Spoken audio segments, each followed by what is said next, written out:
Copyright disclaimer under Section 107 of the Copyright Act 1976. Allowance is made for fair use for purposes such as criticism, comment, news reporting, scholarship, and research. Fair use is a use permitted by copyright statute that might otherwise be infringing. Nonprofit, educational, or personal use tips the balance in favor of fair use. Thank you. Now enjoy the show. Hey y'all, thanks for tuning in to another episode. How you doing? Hey, what's up, Antoinette? Welcome to another episode of RAERAEs Review, where I'm gonna let you know what happened on Power Book 3, called Raising Kanan. This is season 4, episode 2. Hey, did y'all catch episode 1, or did you catch my review from last week? Child, they back. That we are reminiscing back to the 90s. Okay, this is how Kanan came up in these streets of, what's that, Bronx? What part of New York they in? Are they in Queens?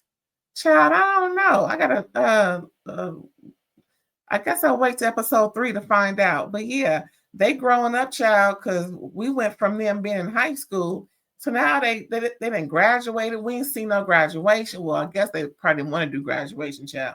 But yeah, they didn't graduated, and now they into, being really out there, child. What's the name? Juke and went on the basic training. Now we remember season 3, the feds came in and ruined their singing career with all them shenanigans, trying to look for their parents and what they probably into. They were on the right money, but still they ruined that for her. So she was like, y'all think I'm gonna let y'all know anything after y'all just ruined my career coming up in here with this foolishness? I know that's right. Jukebox gonna do what Jukebox gonna do, just like we knew what Jukebox did back on Power. Child, Jukebox ain't no joke.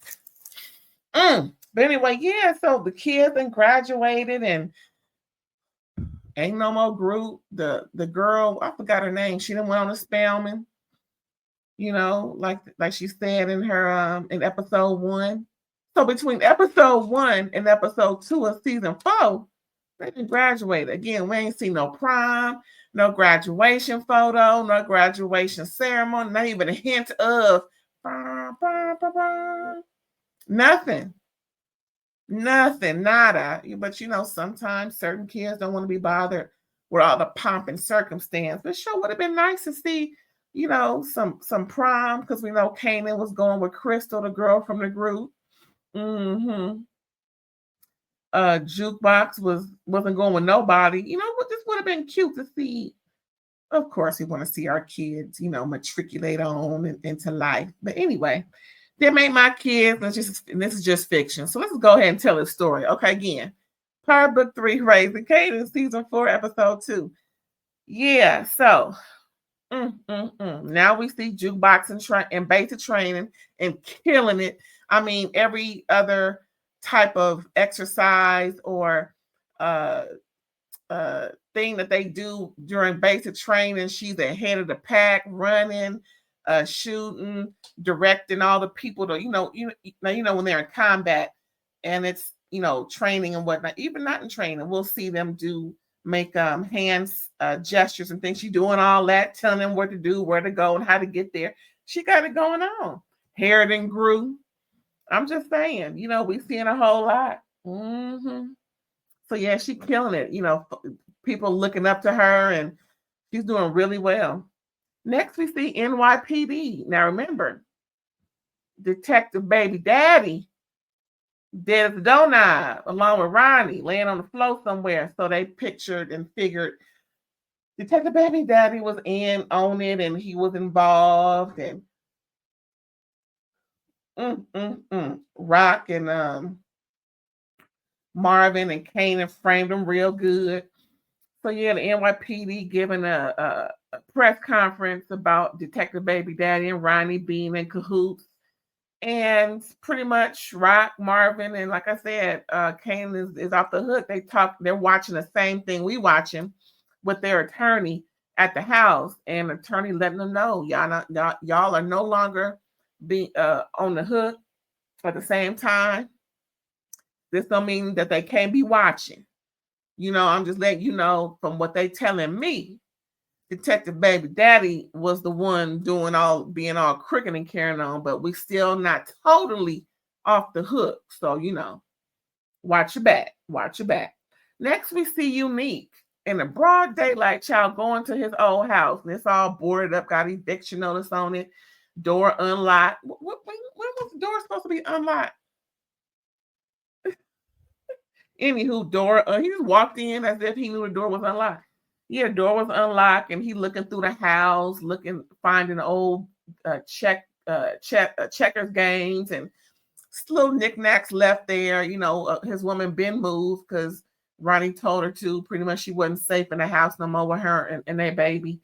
Child, po thang. So then he goes and spies on his ex. He goes to where she living, finds out where she at, and just spies on a house. Next thing you know, he see her coming up the street, up the walk, as they call it. Here they go, coming up the walk. The walkway, the sidewalk, y'all. And and she carrying one of those baskets that you go to the store with, real heavy duty basket. That look like a nice basket to take. Not like those rinky dink baskets that folks be having when they be going to the store in, but that would look real nice. It almost looked like a shopping cart. Anyway. She bringing, she over there making groceries, child. You know how they do. Oh, they down to the store making groceries. You know how they do. Anyway, yeah. So Eunique just reminiscing, hit himself over the head, wishing things was different. Okay, well, that's the life you live. Things happen. Next, we see Kanan talking to one of his workers about the money situation. Apparently, this worker is very good with numbers, and Kanan's letting them know, well, right now we gotta lighten up the load because folks want to get paid more, but at the same time, the stuff that they running back and forth is paying. So he's just letting him know so he can tell the rest of the workers we're gonna be trimming the fat and we'll just figure things out. But for the most part, keep running my product. Don't forget that. Then Crystal comes in. And they get to talking. Next thing you know, they kissing and carrying on. It's time to do it. She tell Kanan to get a condom. He was like, ain't no more left. I'll pull out. She was like, yeah, you said that last time. And yeah, he said, well, I handled that. She said, no, I handled that. Ooh. Yeah, because, she told him she was late last time, child. And he was like, well, I paid for it. She was like, no, I paid for it because what makes you think I wanted to? I did it because you wanted to. So pretty much she told him, just because you and your mama's all toe up, don't mean I can't have a baby, because she really want the baby to love and love her back. I mean, it is. Listen, I'm a woman, and I've been pregnant before. It was a shot. I was like, because of course, it was but at the same time, he here, alive and well. Just saying, not everybody, wants to go to the cheer and shop and take care of things. Sometimes it ain't always a form of birth control. But at the same time, she's right. Just because Kanan and his mom was all toe up don't mean, she shouldn't have a life and a family. But girl, you went through it. So, you ain't got nobody to blame but yourself if you want to blame somebody. But, apparently they didn't really talk about it, or perhaps he didn't really take her seriously when they did talk about it. But nonetheless, she's feeling a way about going to the cheer and shop. And the fact that he's so careless and again, when you allow things to happen in your relationship, don't get mad when it happened again. Just saying, you got to put your foot down on certain things. And she did. She put her foot down, got up and left him on hard, so it's all good. And she accused him of seeing other people. He was like, that's just that chicken head so-and-so. She was like, yeah, but she was all up in that chicken head face because he know he can get some chicken head. That's all that is. He 18, 19, girl. But remember, when Power was out, he had a kid at a very young age. He took the kid out, but nonetheless, he had a kid. I don't recall the kid saying his mama's name. It'll be real interesting to know if it's Crystal. Child. Maybe is Power still out? We can go back and see if he says Mama's name or not. Anywho, yeah, Crystal walked out, and anyway, next we see Marvin picks up Lou from rehab. Lou looking all thick and everything. Like Lou picked up some weight. All right, Lou looking all good. Marvin all happy. Next we see Captain. Child, he was in on that press conference looking like, man, there's some bull. You know, we ain't done. You know, we. But the thing is, during the press conference, one then talked about investigating any further. But Captain, whoever his last name is, called in one of his homies, Detective Garcia, letting them know, look, shh, just on the hush. Don't say nothing to nobody. Don't say nothing to nobody. But we're gonna investigate, see what the hell happened to Detective Baby Daddy, because just because they don't care about, you know, a road cop don't mean we don't. And I know something going on. I think got something to do with him getting popped the first time in the park. So Captain so-and-so tells Detective Garcia, listen, do what you got to do. Press. I don't care who it is. You know, if you got to string them up by their big toe, find out what happened to Detective Baby Daddy. We don't care about Ronnie, but we want to know what happened to Detective Baby Daddy. And that's that on that. So then we see that, what's his name?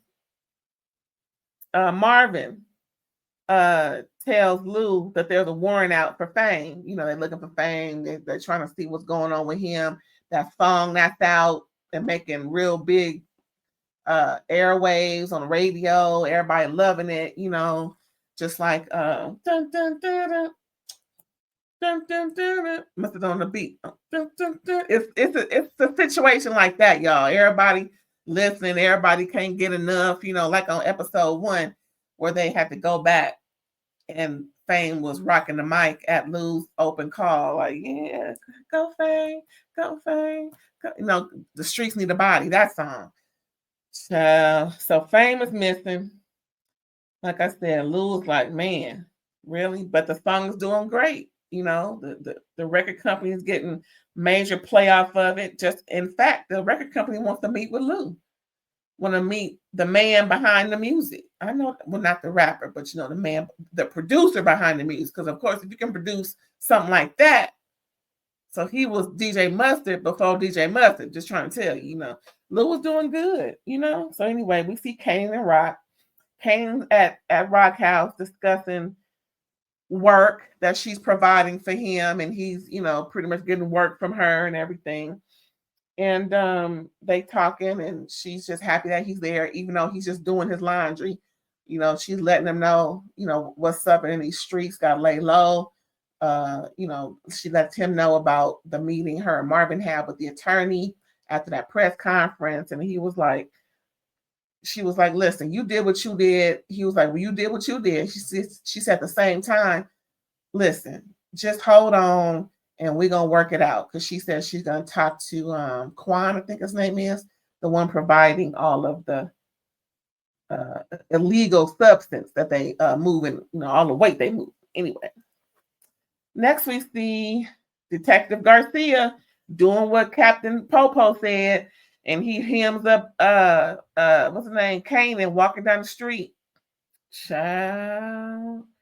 And he was like, Kanan was like, I already told you, I don't know where Fame is at. He was like, oh yeah, but what you know about Detective Baby Daddy's murder? He was like, I heard he was, you know, hanging with wrong crowd. So the wrong crowd started hanging him. Ooh. So then Detective Garcia knocks the wind out of Kanan. And pretty much takes off and let him know, you know, I'll see you around. Ain't that nothing?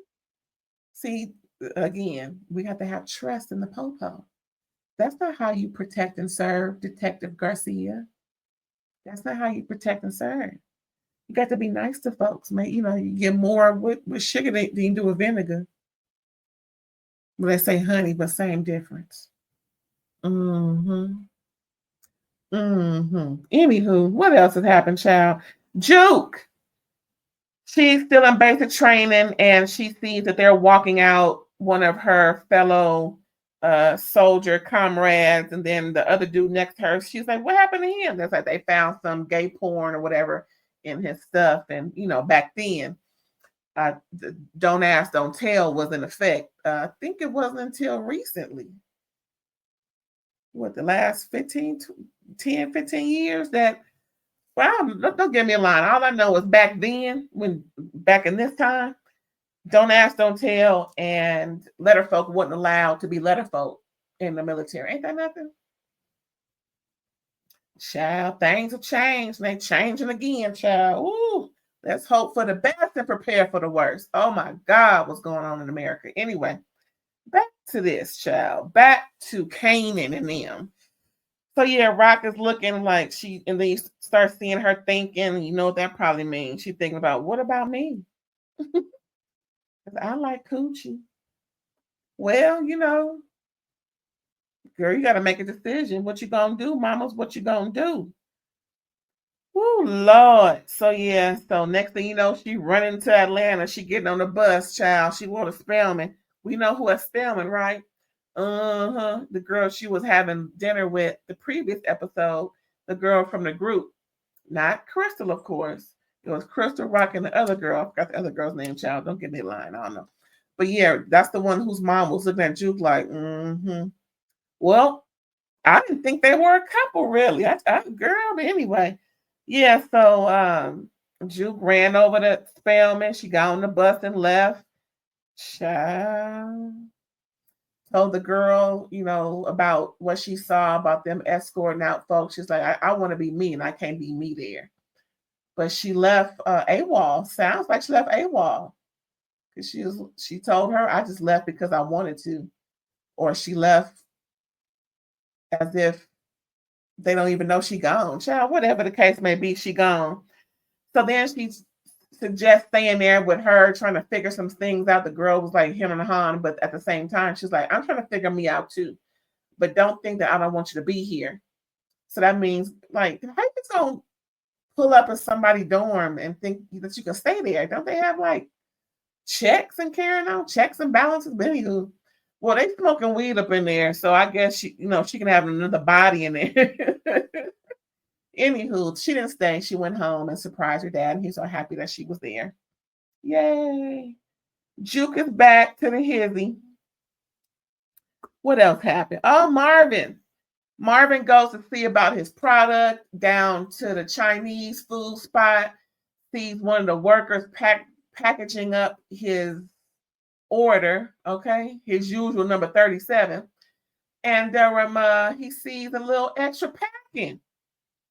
Okay, the worker put some of his product in his drawers. Marvin was like, I saw that. I seen you.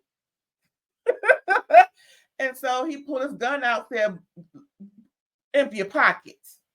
He emptied his pockets, nothing there. The worker was like, what's going on? He said, I ain't gonna say what he said because it was real discriminatory and racist sounding. I ain't gonna say nothing like that. He just told the young man to drop his drawers. So then the boy dropped his drawers. The drugs fell out. And then Marvin kicks him out. And the owner was like, his mom is real sick. He needs to work. He's like, I don't give a doggone.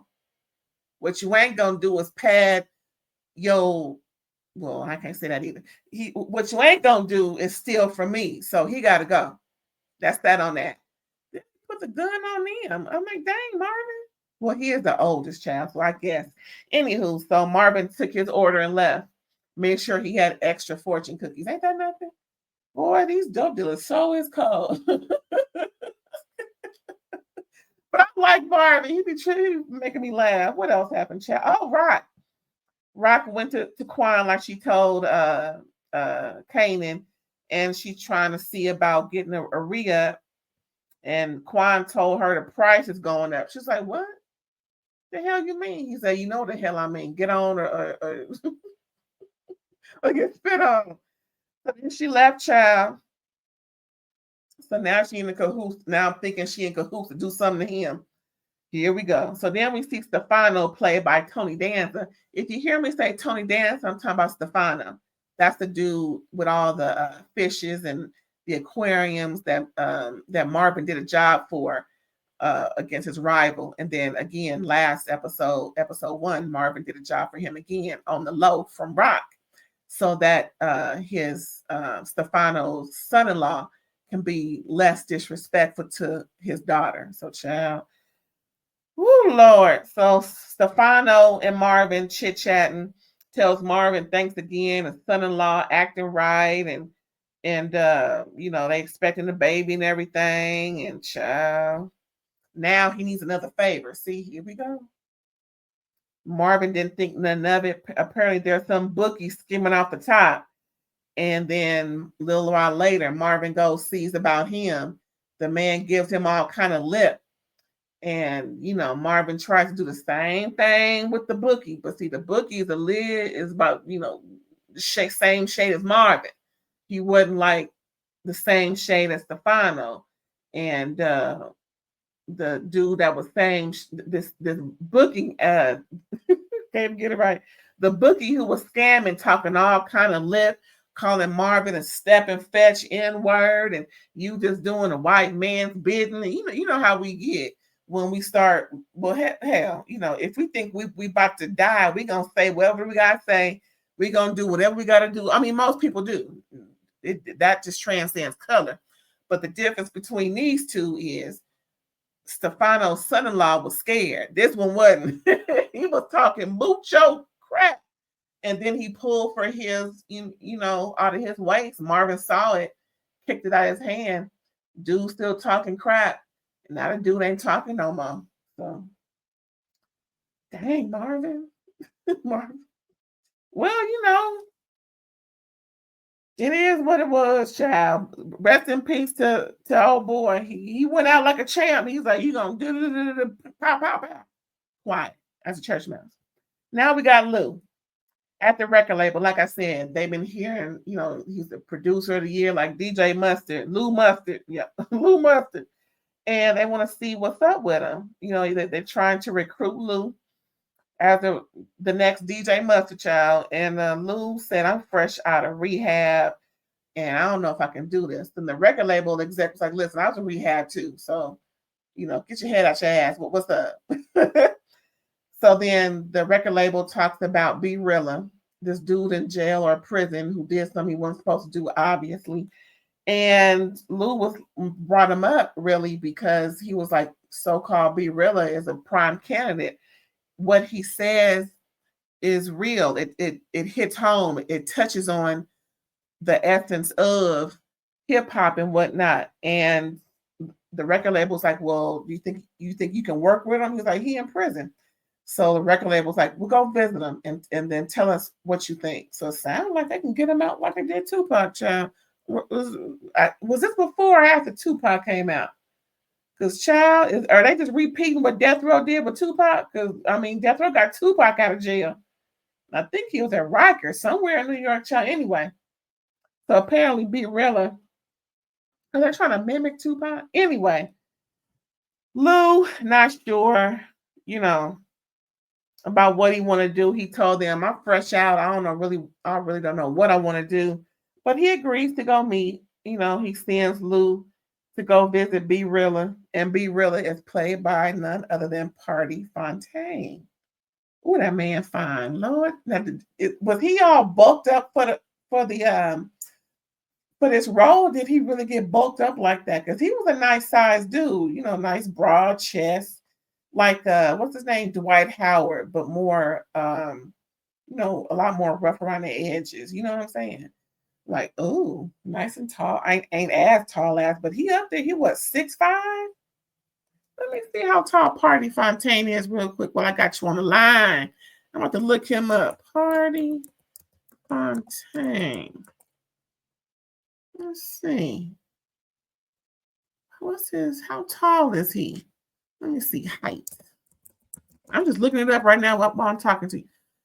6'5", Lord Jesus. Yes. I know Meg had a time with that. Anyway, let me move on because I'm thinking some things. Again, we grown over here. We grown over here. So don't take it the wrong way. If the kids around, they shouldn't be. I done told y'all already.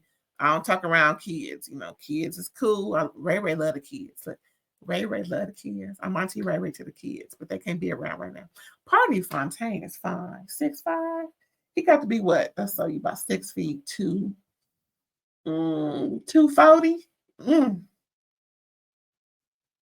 I know she had fun with that child. I know she was mad when he messed it up. I was mad for it, child. Just anyway, where was I? Yeah, so Lou went to go see BOOKIII played by Party Fontaine down to the prison, child. Next, we see Kanan finds out Snaps and Pops. What are you saying? Oh, Kanan goes to see Snaps and Pops with his mom. Finds out that because Kanan took out Ronnie and they was funding, remember that Kanan and Ronnie came to them to help fund their business more than just the marijuana thing that Kanan had. So Kanan thinks because he had his own business going that he didn't owe anybody. Well, child, yes, you do. Because the stuff that you running that ain't just the Mary Jane, you still running. But I thought he was getting his stuff from Quan through Rock. Anyway, all I know is Snaps and Pops they own a piece of his business, and Kanan firmly disagrees. Rock tried to step in and help out Kane understand or help Snaps and Pops, go easy on them. They're like, this don't concern you, Rock, and you're lucky that you're standing here with him. Listen, this ain't got nothing to do with you. But we gonna respect you as his mama. But Kanan just like trying to reason with him. And they was like, well, we done talking. He's like, well, I'm not done talking. Then his Snaps and Pops, they goons rise up. And Rock was like, Kanan, time to go. So she tell him outside, listen, you messing with some heavyweights. And y'all, meaning you and Ronnie, did all this negotiating by outside of me. So, pretty much you and me got a good thing going. Let's just keep it that way. Kanan mad, he got to divvy up his business down to Snaps and Pops. So again, Kanan can't afford to pay his workers what they really want. So we know that's gonna be a problem later on down the line. Woo child, woo child, woo child. See, that's what you do when you're in this business. It is what it is. Got to be more careful.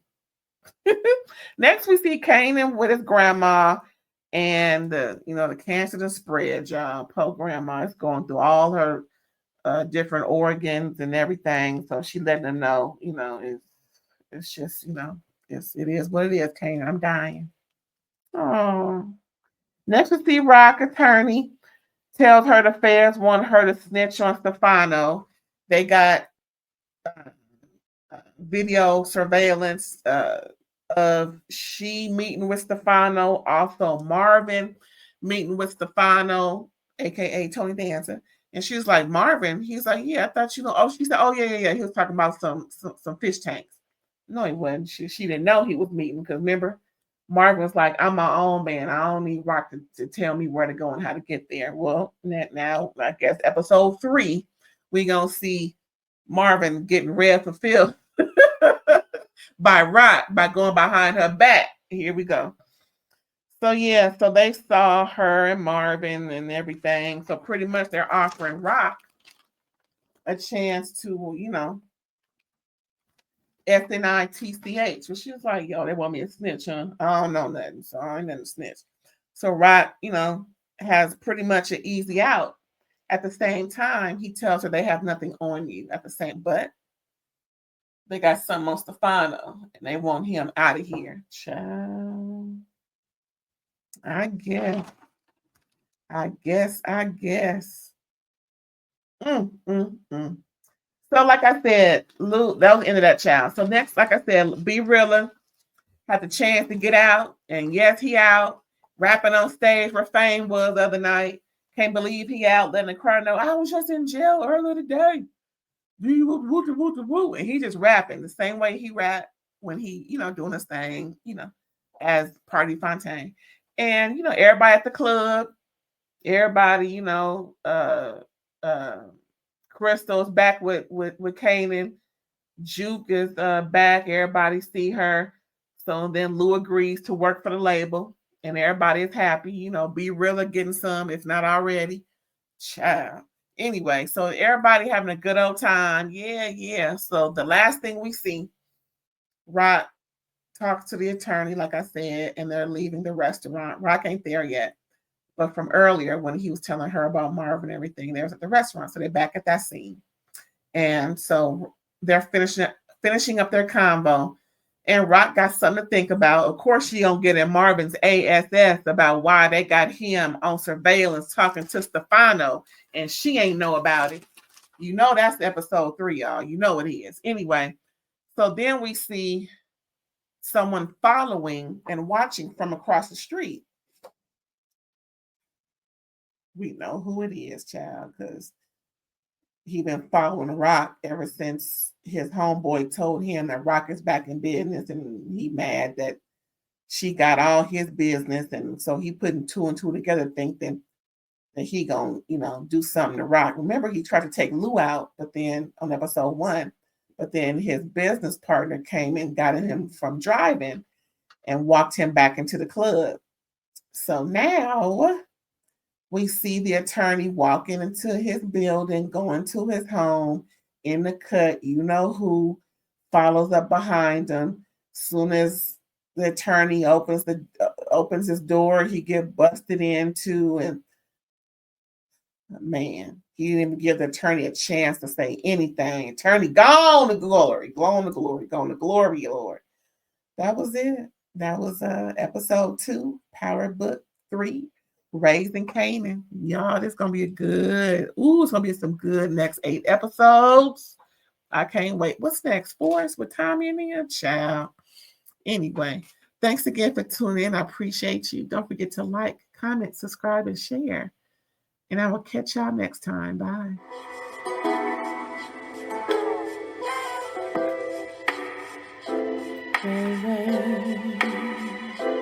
All day.